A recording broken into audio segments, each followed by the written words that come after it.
Hey guys, Harv here, and welcome back to our interplanetary voyage how-to thingy-majobby, where we have this ship that we built in part 1, the Duna lander, and we are going to take it on a trip across the planet to Duna, surprisingly enough. So you can see that we are just in the correct position. Duna is 60 degrees ahead of us, and we are almost on the opposite side of Kerbal to the Sun.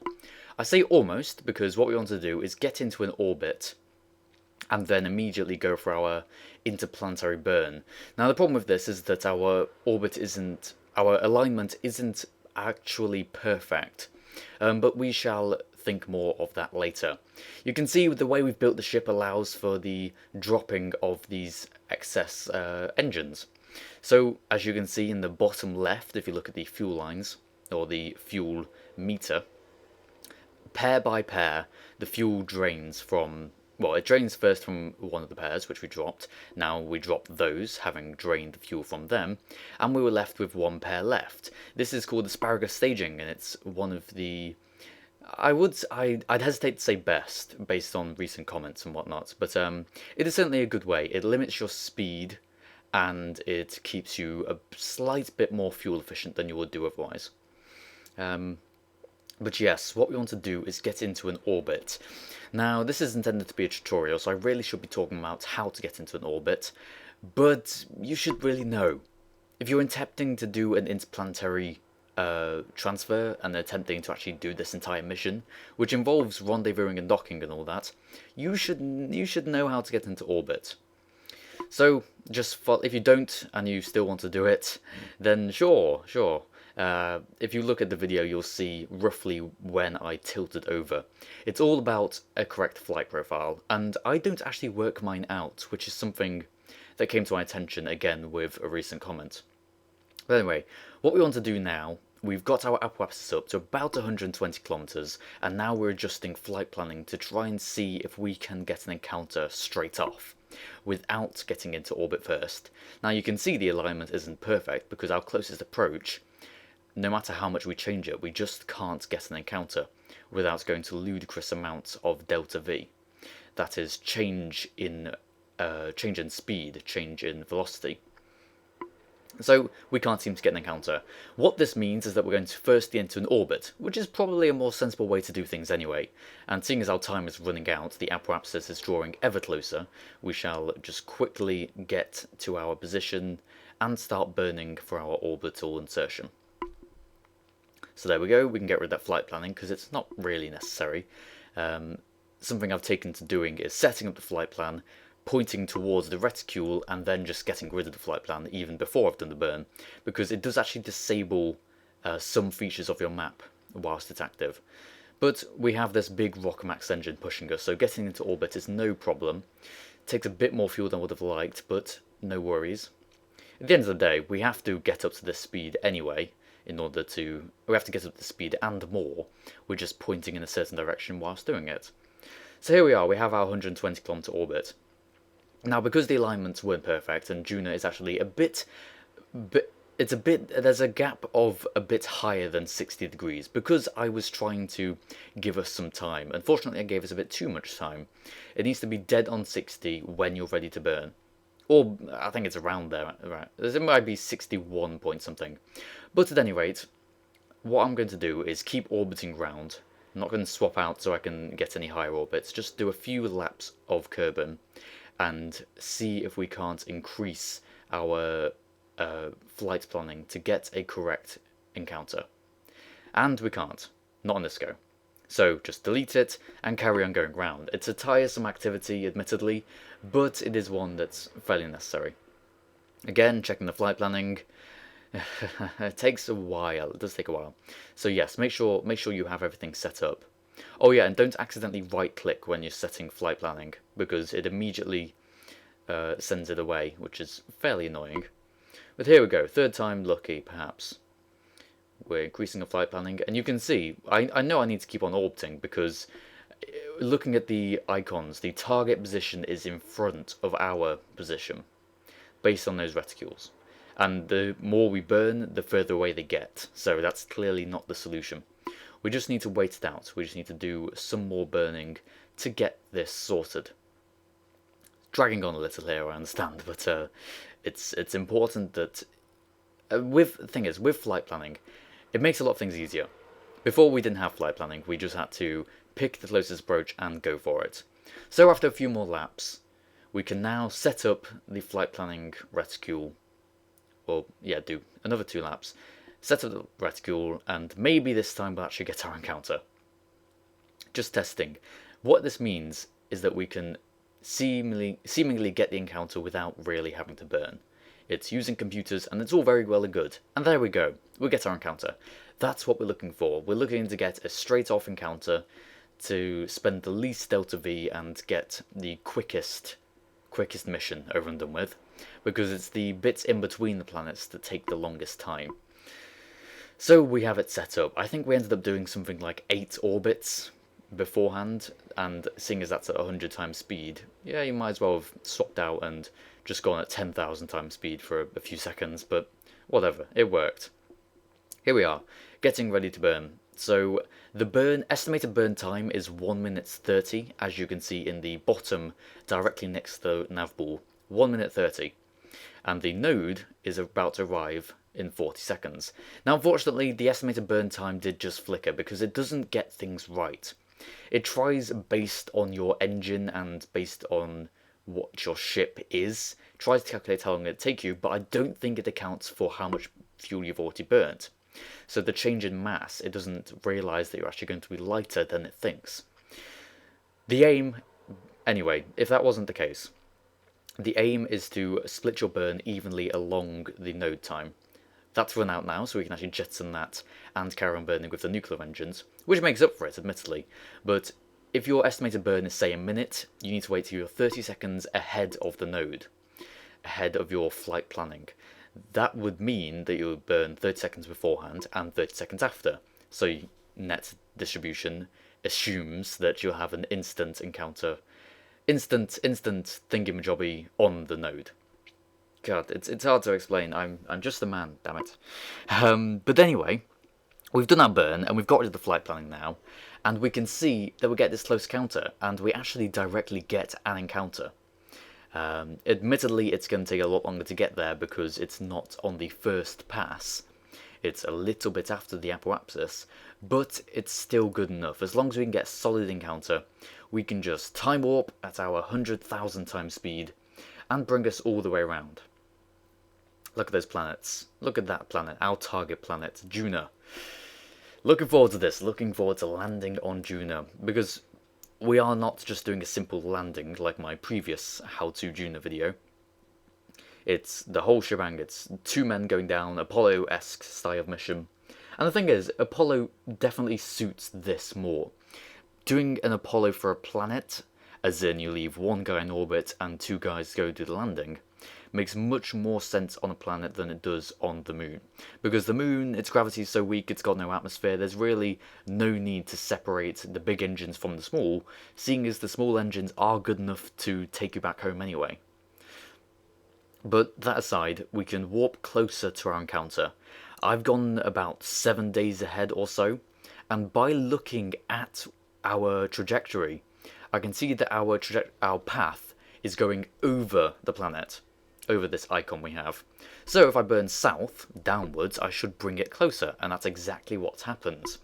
The periapsis lowers, past 1 million into into nothingness, basically.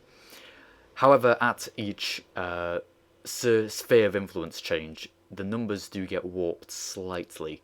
In fact, I think once we pass over this, we actually do... Nope, we do not get a periapsis. That was okay. Later on, we return to Kerbal, and the numbers get changed a little as we swap sphere of influences. But never mind, what we want to do now is get as close to the equator as possible, because we want to get into equatorial orbits in order to do our rendezvousing, to do our pickups, our drop-offs, and all that lark. So what we're going to do, could use flight planning. I would probably recommend for newer players just to stick a flight planning node on there and mess around until you get something like this. So our lowest point is directly over the equator. It's not actually, and it should be, but it needs to be just over the equator so that when we land with the lander, we are just over the equator. It's time to do the landing! It's time to actually get this on! That was just boring flight planning stuff. Now we're actually going to land on this Mars-alike. So we take our two pilots, our Duna lander pilot Bill Kerman first, and our mission commander, or mission, no not director, mission commander Jebediah Kerman, who else? We've separated it from the main command module. Now this is the tricky part, because we have two separate ships now, and they're both headed into the atmosphere. We need the lander to land straight away. That's the idea. The lander is going to land straight on the surface. It's not going to do any aerobraking. It's just going to go straight down, and it's going to be deep into the atmosphere. Now at the same time, we've got our command module, which does want to do some aerobraking, and it's going to need constant attention in order to make sure the aerobraking is pulled off sufficiently. So what do we do? Because unfortunately the way Kerbal space program works, we can't just leave the lander to its own devices. It's going to disappear if we don't keep a track on it, which is a shame, and it's definitely something I'd like fixed. I don't know if it's a bug or a feature, but it's definitely a hindrance. So what we're going to do is we're going to take our... First we're going to sort out how we want our command module, because we're not going to mess with that. We need the fuel in the command module. So what we're going to do is give it an orbit. We are not going in as deep as the lander is, because the lander's going to land. We just want aerobrake. So we've set it up about 17 kilometers. I think later on we'll probably make that down to 15. But what we want to do now with the lander is actually make us go there first. We want to get there quicker than the command module, so we can get our landing over and done with before the command module has even hit the surface. So we have 15 hours and 15 minutes or so till our encounter. Now the command module, as we saw when we were back there, has about 15 hours and 40 minutes, just because we've burnt it down towards the planet and thus quickened our velocity. We've gone quicker. And you can see that makes a big difference, seeing as how far we were out. We're coming down to the surface. Coming straight down. So we have plenty of time for the command module. We're not going to have to worry about swapping between them to get them both done. So we can just sit back, relax, and watch as our craft tumbles in the atmosphere. Coming in low, because the atmosphere on Duna is very thin. That's largely because the gravity is so thin, but also just it doesn't have much gas there. It's not very dense. So that's why we have 6 parachutes, and we're hoping at this point that 6 parachutes is enough. We brought our periapsis down to 5 kilometers because that's more than enough air resistance. Despite how thin it is, it's more than enough air to drag us down to a halt. But it doesn't mean we'll come crashing down. We have time to open up our parachutes. Our orbital trajectory just then showed us that we were about to crash into the ground. We're on a collision course. Bringing it down about 5 kilometers above. This was our periapsis, but the air resistance has lowered that. Getting some funky camera angles. And there are our parachutes. Coming out the back, 6 of them. Glorious.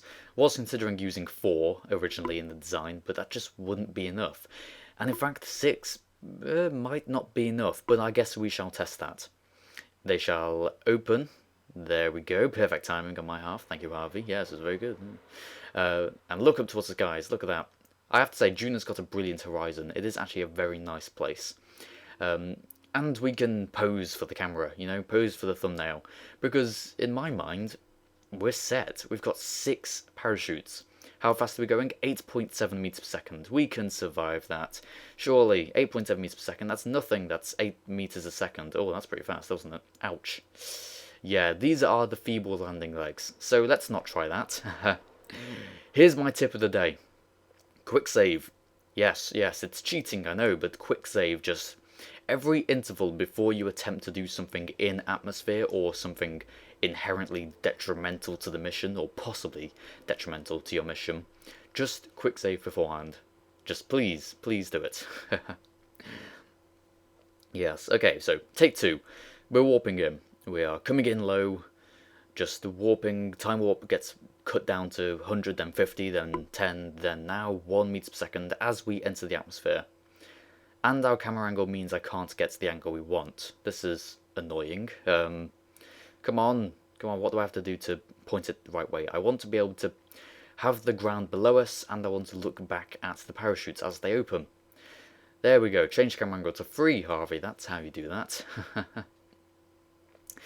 I noticed this section is a bit less informative, but really, it's just pick a periapsis, don't hit the ground, and let air resistance do its work. You can open up the parachutes as soon as possible. I mean, what we could have done is got a drogue chute. Drogue chutes open up early. They don't provide much drag to slow down, but they open up at high atmospheres, so they do slow down a little, from supersonic to subsonic, that kind of difference.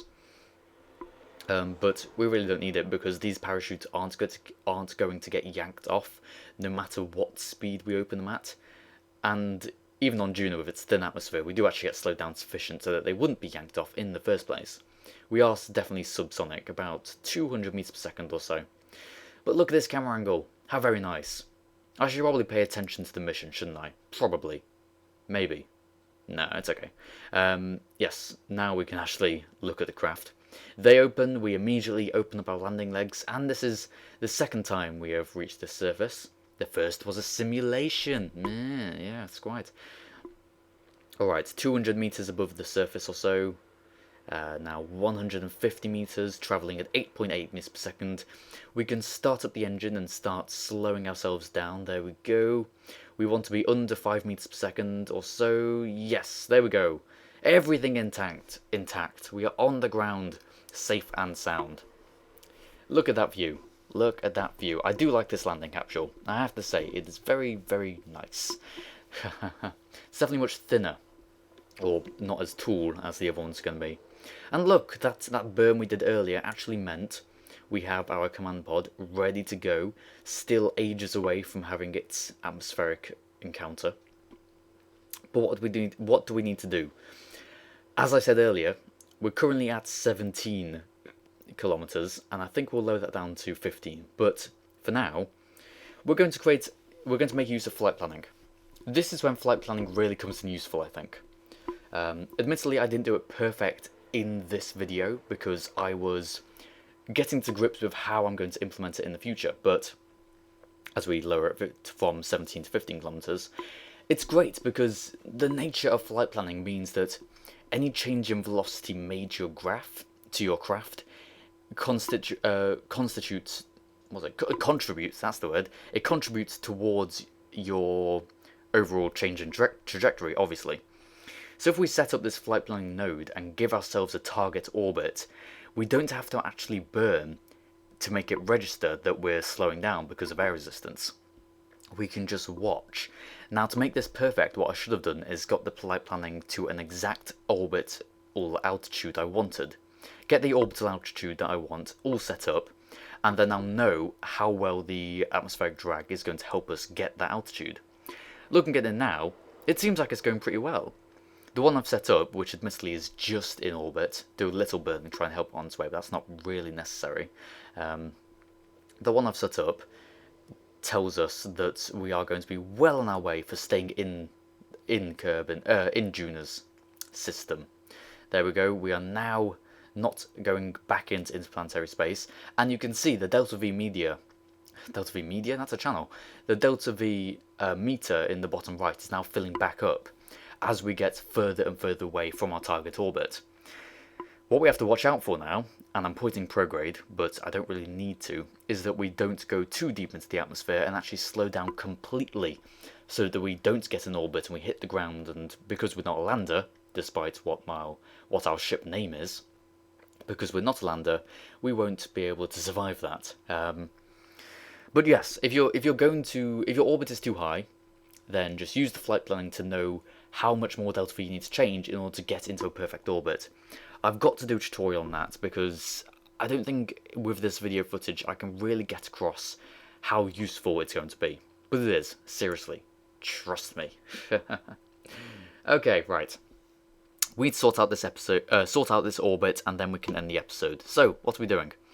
We are going to first change up our orbit because we don't want to get back into the atmosphere. We've already done our aerobraking. We can do the rest on our highly efficient engines. So we'll put it up to, say, a 70-kilometer orbit, and that's a kinky trajectory. Yes. Yes. Ignoring that, we're getting an Ike encounter, which is a problem, but it's not, because I'll talk about it later. We've set up a node. We set up a node to change our inclination. Now we set Ike as a target in order for our trajectory to be apparent. In order for our inclination along the equator, because that's what we're aiming for. We're trying to get an equatorial orbit, and because Ike is in an equatorial orbit, we can use it as a reference point for inclination. So you can see we're burning south now, and that node is coming round until it's 0.0 difference. And yet I carry on burning, which is odd. I think I already had it at 0.0, did I not? Maybe not, I'm not sure. I think I did. Huh, whatever. We're close enough at any rate. But the reason we're not going to encounter Ike, because we are setting up another node here, and we're going to burn retrograde, get into a circular orbit. Equatorial and circular. Those are the two things that matter most at this point. And you can see our encounter is very short-lived with that. Trying to change up the inclination once more, down to 0.1. That's pretty much perfect. For all intensive purposes, anything within 0.3, so 0.3 or lower, is probably nothing to worry about. But as I said, I've set up the node, I know exactly where I need to point, now I can get rid of it and just carry on doing the burn. There we go, starting up those engines, and it's reducing fairly quickly. This video is sped up to 2 times speed, which is why I seem to be doing things a lot faster. Yes, this entire mission, minus the construction, because I actually recorded that after doing the filming, but before I did this commentary. Besides, why can't I talk? I'm lost for words. That's never good. With the exception of that, not including the construction, this whole mission took about an hour and 20 minutes. So if I times that by 2, speed up the video footage by 2, that's about... what is that? That's 35 minutes of... No, that doesn't make sense. No, it's 40 minutes, yes. 40 minutes of footage, and then we can split that into 20-minute parts. Here we go. We have... this is the end of the video and stuff. We have an orbit. That wasn't really informative, but whatever. We have our orbit set up. That's all we need. We've got a circular orbit, and it's equatorial. 2 important things. We have that. And we're ready to get our lander off the surface once our EVA team have done all they want to do, and we can dock and take this thing back home. Look at that sexy camera view. And yeah, that's it. We are in our orbit with our command module. So what happens next? Next, we do all those things in the next episode. Not right now, unfortunately. There is a link on the screen right now and a video for that fabled last part. Does that say part 2? That's actually part 3. That's supposed to be part 3, Return to Kerbal. That's just ignore that. Skip over that. And click the video. That's the best way to skip over that. If there's no link, that means the video hasn't been posted yet, and you're an early riser, aren't you? So, thanks for watching, and I shall see you all next time.